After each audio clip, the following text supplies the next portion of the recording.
আসসালামু আলাইকুম বন্ধুরা, আশা করি আপনারা সবাই ভালো আছেন এবং সুস্থ আছেন। খালি দাম কমতেছে R15B4 ইন্ডিয়ান বাইকগুলা। এখন বর্তমান প্রাইস কত আর রোজার মাসে বাইকের প্রাইস কত ছিল সব কিছু আজকের ভিডিওতে আমি বলে দিব। ভিডিওটি প্রথম থেকে শেষ পর্যন্ত আপনাদের ধৈর্য সহকারে দেখতে হবে, তাহলে বুঝতে পারবেন। চলুন কথা না বাড়িয়ে ভিডিওর মূল টপিকে যাই। তবে এখনও পর্যন্ত যারা আরমান সারোয়ার ইউটিউব চ্যানেলটি সাবস্ক্রাইব করেন নাই, তারা অবশ্যই আরমান সারোয়ার ইউটিউব চ্যানেলটি সাবস্ক্রাইব করে ফেলবেন, যেন পরবর্তী আপডেট নোটিফিকেশন পেয়ে যান।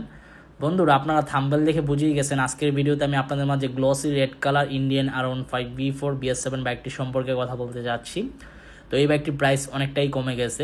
রমাদান মাসে এই বাইকটির প্রাইস চাইতো, মানে আস্কিং প্রাইসই চাইতো আপনার 5,55,000 টাকা আস্কিং প্রাইস।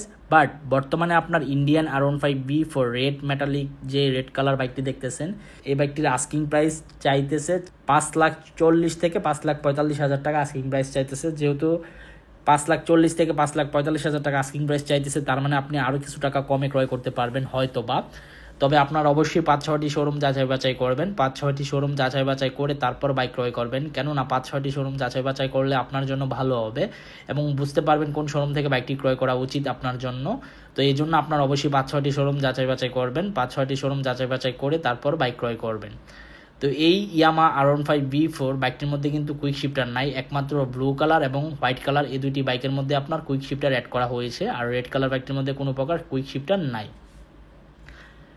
রেড কালার বাইকটি গ্লসি কালার দেখতে অসাধারণ লাগে, বাট রেড কালার বাইকের চাহিদা কিন্তু খুবই কম। তারপরও যারা রেড কালার বাইকটি ক্রয় করতে চান অবশ্যই ক্রয় করতে পারেন। এই ছিল আজকের ভিডিওর আপডেট ইনফরমেশন। আই হোপ আজকের ভিডিওটি আপনাদের ভালো লাগছে।